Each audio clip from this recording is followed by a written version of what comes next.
Hoy. Antes de aclarar que lo que preguntaba Lalo es María Remedios del Valle. Ahí está. Fue una general ascendida por Manuel Belgrano, que justamente comparten ahora, van a compartir ahora el billete de 500 y la había designado con un cargo importante en la conducción del Ejército del Norte. Condenada a la desaparición temprana, la mujer, Belgrano, Güeme y que le sigue. La desaparición temprana de... El billete de 500 y el de 200 y el de 100 ni hablar. Peor Evita, claro, Evita se está yendo rápidamente. Bueno, hoy para igualar un billete de $100 habría que sacar un billete de 50.000 pesos, más o menos. Un poquito más ahora. Un poquito más ahora, como se ve ahí. Sí.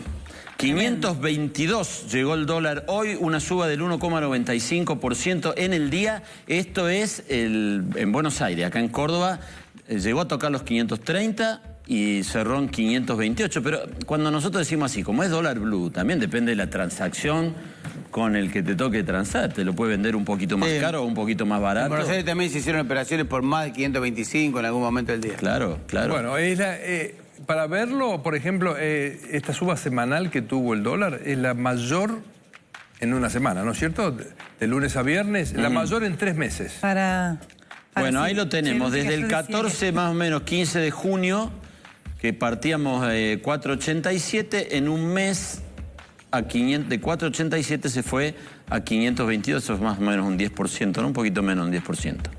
Es quizá un poquito más alto que la inflación o a la par de la inflación. Bueno, Ariel Korenberg, claro, es economista, profesor de la UBA, además tiene un máster en economía en el Instituto Di Tella, doctor en economía de la Universidad de La Plata y además investigador del CONICET. Hola, ¿qué tal? Buenas noches.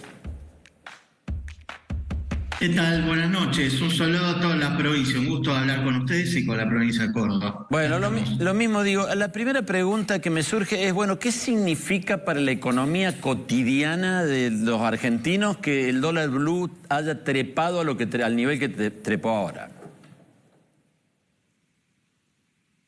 Que no le alcanzan los pesos para ahorrar ni preservar el poder adquisitivo de su salario un mes al otro. O sea que hay una... Asimismo, sí. No, adelante, por favor. Asimismo hay que entender por qué sube el dólar. Porque los mismos argentinos están en la carrera de preservar de vuelta sus ahorros y el poder adquisitivo de sus ingresos. Salario, lo que cobran si tuvieran alquileres o plazos fijos cuyas tasas quizás... depende de cuál, no alcanza a compensar la inflación esperada. Entonces, más allá del resultado del último mes del IPC que dio algo de moderación, la inflación esperada está alrededor del 150%.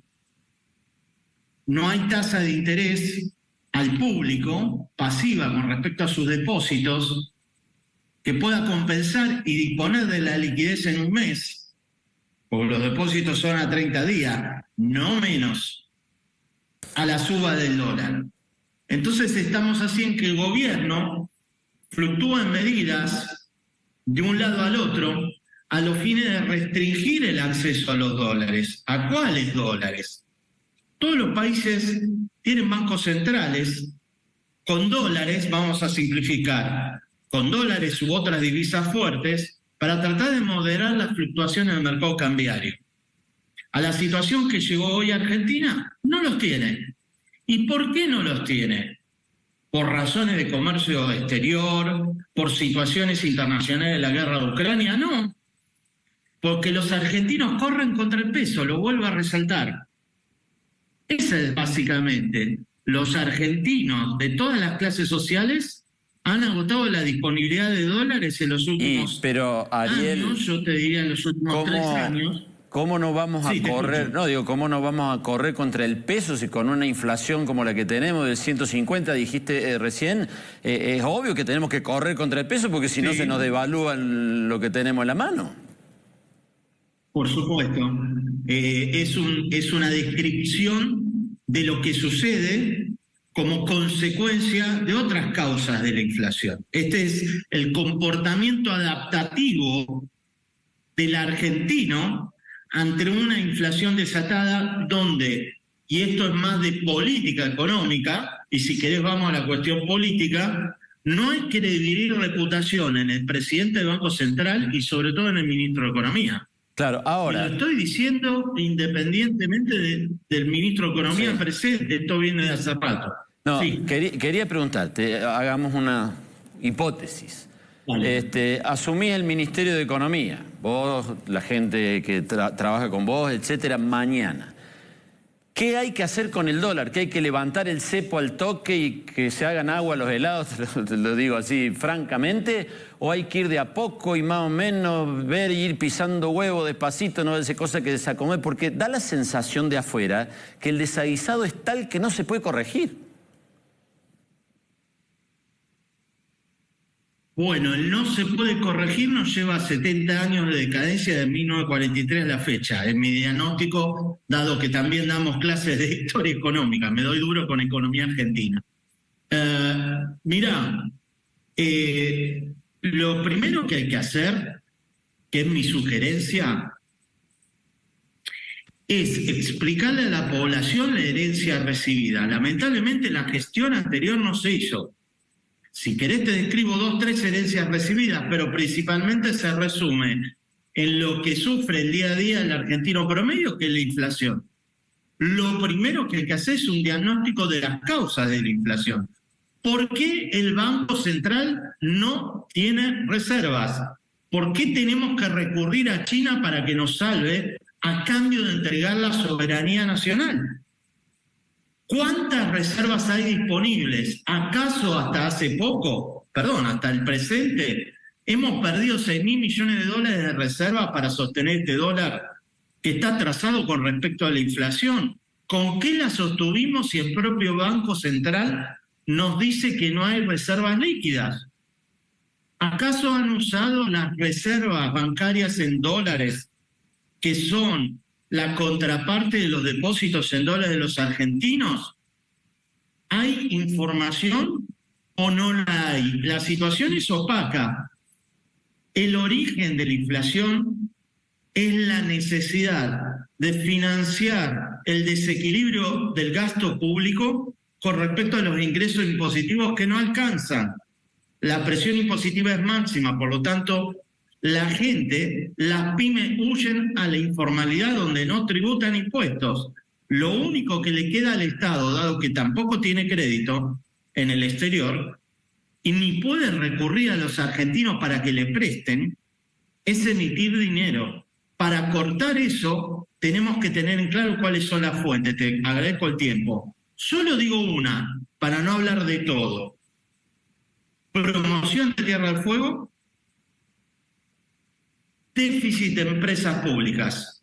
Si vos tenés un déficit de 10.000 millones de dólares, 10.000 millones de dólares, y no te alcanza la recaudación impositiva, ni podés emitir deuda, emitís pesos, que luego son rechazados por los argentinos. Hay que cortar el déficit de empresas públicas. Está bien, pero Ariel, déjame que te diga, teníamos una charla larguísima, porque es emocionante y atrapante el comentario, porque es la vida nuestra, pero lo que no sí, vos sí, pero nosotros no. Así que te quiero hacer esta pregunta. Vos decís, problema de Tierra del Fuego y régimen especial industrial de Tierra del Fuego por un lado, donde ahí se van muchos dólares, y por otro lado el déficit de las empresas públicas. Ahora, ¿solucionar esos dos problemas también genera un conflicto de índole laboral o hay gente que pierde puestos de trabajo, etcétera? No es fácil enfrentar algo así. Bueno, primero hay que entender a 44 millones de argentinos. El conflicto se produce sobre el 10%, te diría el 1%. Lo que pasa es que ese 1% tiene poder de lobby corporativo. La CGT, la Unión Industrial, hablamos de eso.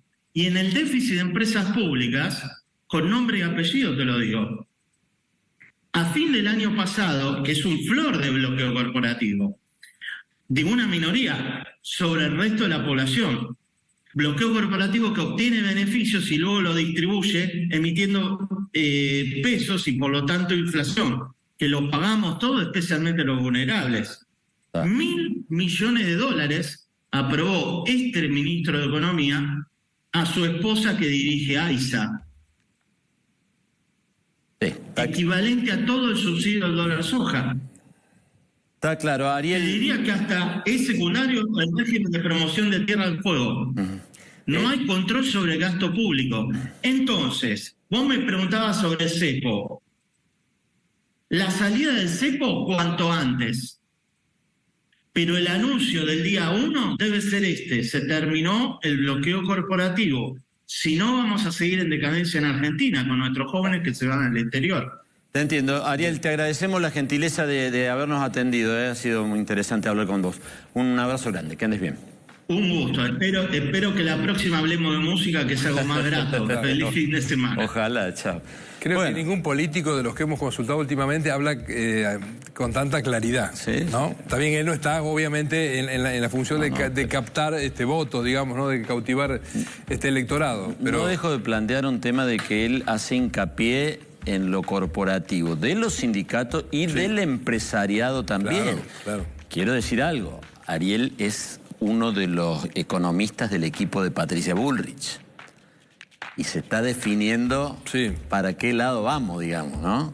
No es menor, digamos, con quién hemos hablado. Hemos hablado con una persona que en una de esas maneja la economía del futuro. Es uno de los que puede manejar la economía del futuro.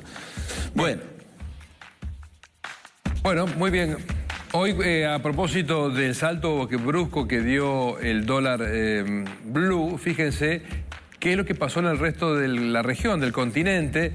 Particularmente, este es un promedio del 2023, es decir, cómo las monedas de los países de la región, nuestros vecinos, nuestros, digamos, compañeros latinoamericanos, sus monedas respecto del dólar se han revaluado, se han apreciado. El dólar baja en todo el mundo, ¿verdad? En los términos, claro, en los términos que conocemos nosotros, en todo lo verde es que bajó el dólar. En Colombia, en México, en Brasil, en Costa Rica, en Chile, en Uruguay y en Perú bajó el dólar. Menos en Argentina. En Argentina subió. Claro. Y mirá la diferencia, ¿no? Sí. Bueno, pero lo que pasa es que ninguno de esos países... empezando por Colombia, que es un gobierno de izquierda, de México, Brasil, el mismo Chile. Pero Chile ni hablemos, ya sabemos, el peso uruguayo. Ninguno de esos países se podría decir que tiene una crisis política hoy, no de desconfianza. Todavía... Perú mismo, o sea, mire Perú, pero hay en Perú particularmente, ¿no?